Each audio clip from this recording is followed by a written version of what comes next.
کیا آپ نے کبھی سوچا ہے کہ حکومت زیادہ نوٹ چھاپ کر غربت کیوں ختم نہیں کرتی؟ دنیا میں کچھ کرنسیوں کی قیمت زیادہ اور کچھ کرنسیوں کی قیمت کیوں کم ہے؟ امریکی ڈالر ہی عالمی کرنسی کیوں ہے، دوسری کرنسیاں کیوں نہیں؟ ایک عام سا کاغذ کا ٹکڑا اتنا کیوں ضروری ہو جاتا ہے جس کے لیے ہم دن رات محنت کرتے ہیں؟ دوستو، آج کی اس ویڈیو ہم اسی ٹاپک پر بات کریں گے اور پیسے کی مشکل کہانی کو آسان الفاظ میں سمجھنے کی کوشش کریں گے۔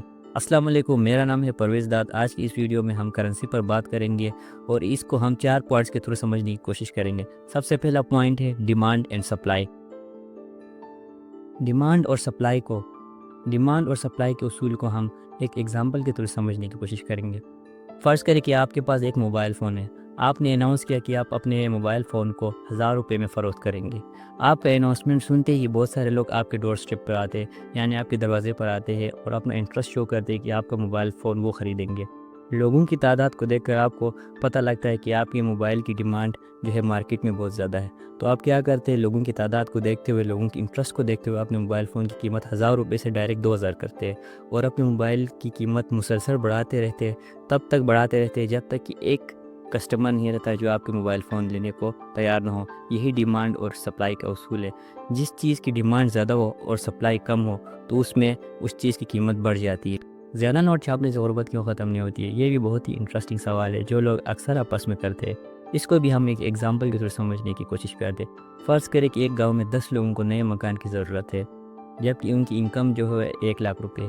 ان کی انکم کم ہونے کی وجہ سے جو مکانوں کے پرائس انیشیلی ہوگی وہ کم ہوگی، لیکن سڈنلی گورنمنٹ یہ اناؤنس کرتی ہے کہ جو مکان خرید رہے ان کے لیے ہم 10 لاکھ روپے کا پیکیج کا اعلان کرتے ہیں۔ یہ پیکیج ان کی انکم کے ساتھ ایڈ ہو کر ان کے ٹوٹل جو انکم ہوگی وہ 11 لاکھ روپے ہوگی۔ جب ان کی انکم 1 لاکھ روپے تھی تو مکانوں کی ڈیمانڈ کم تھی اور اس وجہ سے ان کی پرائسز بھی کم تھی۔ جیسے لوگوں کی جو انکم ہے وہ زیادہ ہوگی، 1 لاکھ سے 10 لاکھ، 10 لاکھ سے 11 لاکھ ہوگی، تو ڈیمانڈ آف جو ہاؤسز ہوگا وہ بھی انکریز ہوگا۔ یعنی پہلے جب ان کی انکم 1 لاکھ روپے تھی تو اس وقت اس مکان کی قیمت کم تھی، تو اس وجہ سے ان کے پرائسز بھی کم تھے، لیکن جیسے ان کی انکم 1 لاکھ سے 11 لاکھ ہوگی تو مکانوں کی ڈیمانڈ بھی زیادہ ہوگی، کیونکہ ہر بندہ چاہے گا کہ وہ اچھے سے اچھا مکان لے۔ اس وجہ سے مکانوں کی قیمت بھی زیادہ ہوگی۔ مکان وہی 10 ہی رہے، لیکن زیادہ پیسہ ہونے کی وجہ سے مکانوں کی قیمت بڑھ گئی۔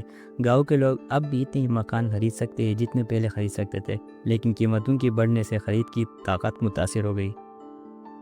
یہی اصول معیشت میں لاگو ہوتا ہے، اور زیادہ نوٹ چھاپنے سے وسائل کی پیداوار نہیں بڑھتی، صرف چیزوں کی قیمت بڑھ جاتی ہے، جسے ہم مہنگائی یعنی انفلیشن کہتے ہیں۔ اس سے غربت ختم ہونے کے بجائے معیشت پر مزید بوجھ بڑھ جاتا ہے۔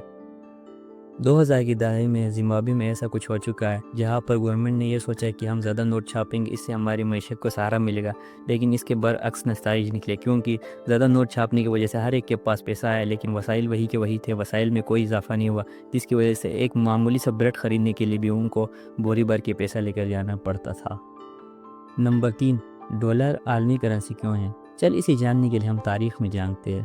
ایک وقت تھا جب کرنسیوں کو گولڈ سٹینڈرڈ سے جوڑا گیا تھا۔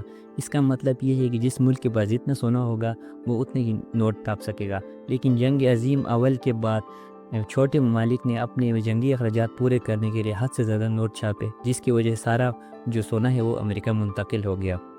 اس کے بعد برٹن ووڈز معاہدہ 1944 میں دستخط کیا گیا، جو دوسری جنگ عظیم کے بعد عالمی معیشت کی استحکام اور دوبارہ تعمیر کے لیے ایک عالمی اقتصادی ڈھانچہ قائم کرنے کا مقصد تھا۔ اس معاہدے کے تحت کرنسیوں کو امریکی ڈالر سے منسلک کیا گیا، جو کہ $35 فی اونس کے حساب سے سونے کے ساتھ جڑا ہوا تھا۔ اس معاہدے کے نتیجے میں انٹرنیشنل مانیٹری فنڈ اور ورلڈ بینک کا قیام عمل میں آ گیا۔ نمبر 4، کرنسی کی طاقت، اعتماد کا کھیل۔ کرنسی کی طاقت دراصل اعتماد پر منحصر ہے۔ جب تک لوگوں کو اپنے ملک کی کرنسی پر اعتماد ہوتا ہے، اس کی قیمت مستحکم رہتی ہے۔ اگر کسی ملک کی حکومت یا معیشت میں مسائل ہو، جیسے انفلیشن، اکنامک انسٹیبلٹی یا سیاسی بحران، پولیٹیکل انسٹیبلٹی، تو لوگ اپنے پیسوں کو کمزور سمجھنے لگتے ہیں، جس کے نتیجے میں کرنسی کی قیمت گر جاتی ہے۔ اس کے برعکس ایک مضبوط معیشت، بااعتماد حکومتی پالیسیوں اور مستحکم مالی نظام کی بدولت کرنسی کی طاقت برقرار رہتی ہے۔ کرنسی کی قدر کا انحصار اس بات پر بھی ہے کہ دنیا بھر کے لوگ اور ممالک اس کرنسی کو کتنا قابل اعتماد اور مفید سمجھتے ہیں۔ مثلاً عالمی ڈالر ایک عالمی ذخیرہ قدر کی شکل اختیار کر چکا ہے، کیونکہ دنیا کے بیشتر ممالک اس پر اعتماد کرتے ہیں اور اس کو عالمی تجارت میں استعمال کرتے ہیں۔ یہی وجہ ہے کہ جب کسی ملک کی کرنسی کی طاقت میں کمی آتی ہے تو لوگ اسی کرنسی سے نکل کر دوسری کرنسیوں میں سرمایہ کاری کرنے کی کوشش کرتے ہیں۔ اس لیے کرنسی کی طاقت صرف معیشت کے اعداد و شمار یا قدرتی وسائل پر نہیں، بلکہ اس کے پیچھے موجود اعتماد کے نظام پر بھی منحصر ہوتی ہے۔ اگلی بار ایک اور دلچسپ موضوع کے ساتھ آپ کے سامنے پیش ہوں گے۔ تب تک کے لیے اپنا خیال رکھیں۔ اللہ حافظ۔